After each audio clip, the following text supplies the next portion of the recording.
Hello and welcome back to another video. Today we're going to be taking a look at the October surprises we got out of left-wing media against two top-tier Republican candidates for Senate, Herschel Walker in Georgia and Dr. Oz in Pennsylvania.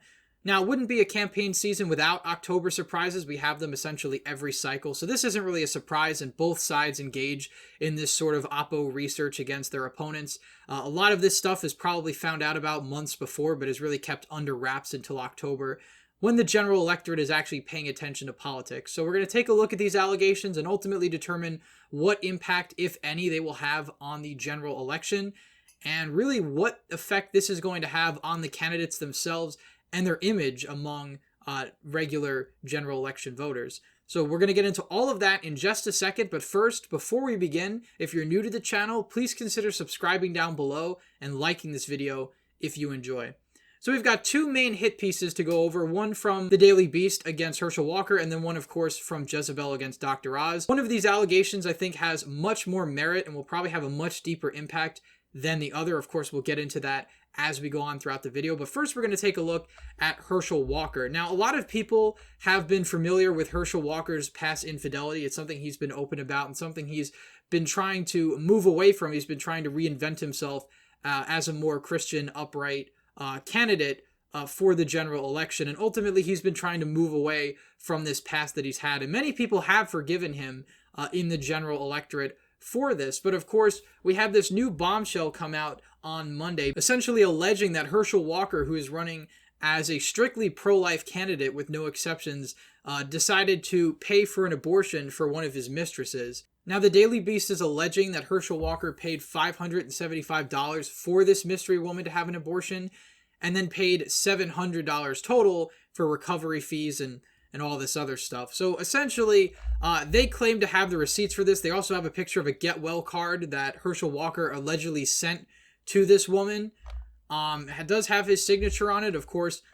This was pretty bad for the Herschel Walker campaign, especially given the fact that some people have viewed him as a hypocrite on the issue of abortion, since he's paying for someone's abortion while being staunchly against it on the campaign trail. So this alone, I think, would have had somewhat of an impact, was sort of damning towards the Walker campaign. But I think this in particular, Herschel Walker's own son coming out and attacking him after previously supporting him throughout the campaign season, I think was a painful blow to the Walker campaign. Obviously, Christian Walker went on a thread basically attacking his dad and essentially calling his dad a liar, saying that he was never really around in his childhood, that he threatened to kill them, that he was abusive towards Christian's mother, and all of this. And it really came as a surprise to a lot of people because, as I mentioned earlier, throughout the entire campaign season, Christian Walker has been very supportive of his dad's Senate run, and there's, many pictures and tweets of them together saying that his dad would make a great senator and all this. But Monday saw a complete about-face from that original sentiment, and Christian Walker went on offense. He even deleted a quote tweet of Herschel Walker's, where Herschel Walker said he loved his son no matter what, and then he continued to lob allegations toward him. So this, honestly, I think was a lot worse than the Daily Beast article, especially since this is getting into the mainstream. Obviously, left-wing media is covering this extensively, but now mainstream media is also covering this. And, it's sort of put under wraps the other scandal that we're going to talk about in just a second, or allegation, I should say, because this one, I think, does have a lot more of a potent effect on the electorate overall. Either way, true or not, it's going to have a negative impact on Herschel Walker's campaign. And if we take a look at the polls out of the state of Georgia, Herschel Walker was already in a difficult enough race as it was. He was trying to take out a popular Democratic incumbent, again, in a year that Republicans were supposed to be doing extremely well, not just in the Senate, also the House and governor's races. But lately we've seen a dip in Herschel Walker's polling numbers. Now, this isn't from the story that just came out. A lot of these polls were conducted either on the day or right before this story dropped officially. So we won't know the actual polling impact of these allegations until probably about a week or so. Now, despite these allegations, the mainstream Republican Party, a lot of Republican officials, the Georgia GOP, are all sticking by Herschel Walker. And it makes sense given the fact that Georgia is one of the keys to the Senate. So even despite these allegations, Republicans are not going to throw Herschel Walker under the bus. They simply can't afford it. There's such a narrow path to the Senate majority without the state of Georgia. So ultimately, even if the allegations are true, Republicans are going to stick by Herschel Walker because this seat could determine ultimately the balance of power in the Senate. So, this is obviously not a good thing for the Walker campaign. Herschel Walker released a statement saying the allegations were unequivocally false and that he threatened to sue the Daily Beast, which so far hasn't happened yet. He hasn't filed a lawsuit against the paper. But this certainly is a very damaging allegation, to say the least. But I think a lot of general election voters are somewhat desensitized by Herschel Walker's past family problems, because it's common knowledge that Herschel Walker has cheated on his wives, has been out with multiple women.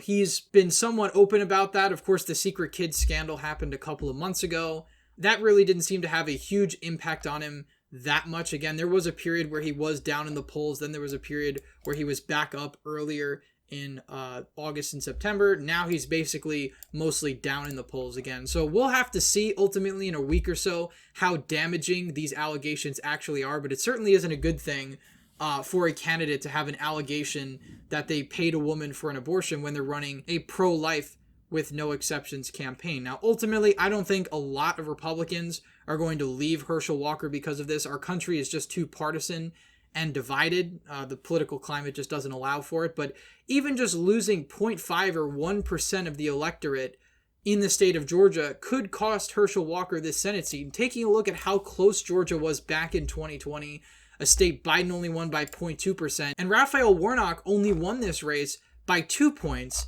in January of 2021. He won with 51% of the vote to 49. So Georgia is an extremely close state. So while a scandal like this might not be as damaging in a more red state like North Carolina or Ohio or Iowa, in a state like Georgia, it could be life or death for the Herschel Walker campaign, especially if this race is dragged to a runoff, which many favor Raphael Warnock to win in that scenario. Even if Walker has the most votes on election day, it won't matter if he goes to a runoff, because if he has under 50% of the vote, he will be dragged into another race with Warnock in either December or January. I think it's probably January. Now we're going to take a look at the allegations levied against Dr. Oz in Pennsylvania. Now, what's different about these allegations in particular is that they're not new. These, in fact, are very old allegations. They date back literally to the late 80s to the mid 2000s. You saw this allegation pop up against Dr. Oz about a month ago among some left-wing accounts on social media sites like Twitter and things like that. Ultimately, though, there really was no mainstream media outlet or even any real media outlet covering it. Jezebel was the first to drop this story. Of course, it being dropped in October is not a coincidence. It's obviously an attempt to damage the Oz campaign. And again, this is just part of the October surprise dynamic in politics. Of course, Republicans and Democrats both engage in this, but so far the October surprises have seemed to been at the detriment of Republican candidates exclusively. So far, we could have other updates in the coming days. But this allegation allegedly came from a colleague of Dr. Oz's who said that a program that he oversaw at Columbia, so again, this wasn't a program where he was directly killing dogs or euthanizing any animals, but a program that he allegedly oversaw where these animals were not researched on and euthanized in a humane manner, and it sort of goes into that a little bit. Even the witness in this case, Del Ordo, admits that Dr. Oz was not directly involved with these experiments. He wasn't actually putting down any animals or anything like that, and even admitted that PETA's release of the information was done so irresponsibly, but they still maintain that Columbia University mistreated a lot of these animals in their research, and said, they had over 1,000 animals or whatever that were put down during these sort of experiments. Now, ultimately, Columbia University paid a fine of just $2,000 because of this, and even defended Dr. Oz's involvement in the project, saying he was a highly respected researcher and clinician who adhered to the highest standards of animal care, but did not outright deny the allegations themselves. So ultimately, this story is making a lot of buzz, mainly because of the emotional nature of it. When you say your opponent is killing puppies and dogs and things like that, it gets many people, especially suburban voters, very outraged about that. One of the reasons why I think the Fetterman team has been running with this, of course, John Fetterman tweeted out that Dr. Oz is a puppy killer. His wife has done the same thing. A couple of Democratic senators have, and left-wing comedians as well. So, while this story is making a lot of headwaves as we get closer to the midterms, I don't really think it's going to have nearly as big of an impact as the Herschel Walker story, which I think sort of overshadowed this completely. And, Dr. Oz's campaign hasn't really counterattacked or hit back from this allegation yet. They haven't really responded to it. I wonder if they will, or they're just going to kind of brush it aside overall. But, again, both of these things are not really good for either candidates involved. Again, if we take a look at the polling out of Pennsylvania now, Dr. Oz is still down. The latest poll, I think, had Dr. Oz down by 5 or 6 points against John Fetterman, 6 points. The Suffolk University poll, Emerson has him down by 2. So while Dr. Oz overall has been improving, he's still down by John Fetterman, in some cases by about 5-6 points. And, if that continues, then that's obviously not a good position to be on come election day. Dr. Oz is sort of increasing his polling numbers, but he's always stuck in the mid to low 40s, while John Fetterman is usually in the mid to high 40s, sometimes even going over 50%. The highest number I think Dr. Oz has ever had in a poll is 47%. So, again, we still have a lot of time. Dr. Oz has overall been improving his poll numbers. Again, if we take a look at some of the early polls, he had a lot of numbers in the 30s. Now he's really not going down to 30% anymore in any recent poll, but John Fetterman still has an advantage. And one of the reasons why I've consistently put the state of Pennsylvania as tilting towards the Republicans is because I believe that Dr. Oz, or at the time I believed, Dr. Oz would build momentum and ultimately overcome the polling deficit he has come election day. Now, the polls haven't reflected this story at all. We don't really have a whole lot of news of how voters in the general electorate are reacting to it. But, again, this is a very emotionally charged story, again, so it's probably going to have somewhat of an impact, at least just energizing Democrats, who are the ones really capitalizing on this.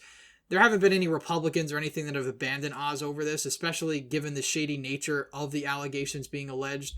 But nonetheless, it's, again, not really a good thing to have these things sort of come out. And it seems like this is John Fetterman's last-ditch effort to try and stay ahead in the polls and ultimately eke out a victory in Pennsylvania, and probably relying heavily on Josh Shapiro's coattails, who's doing a lot better in the gubernatorial race there. Now, one election where some allege the October surprise had a significant outcome in the result was the 2016 election. There were two October surprises, one against Hillary Clinton and one against Donald Trump. Of course, the one against Hillary Clinton was James Comey reopening the FBI investigation against Hillary Clinton, and that certainly damaged her among swing and undecided voters. But consequently, we also had the October surprise of the Access Hollywood tapes against Donald Trump, which again probably galvanized swing and undecided voters. It's ultimately unclear, whose was worse. I would argue that Hillary Clinton being investigated by the FBI was probably more of a turnoff to swing and undecided voters than Donald Trump's comments, even as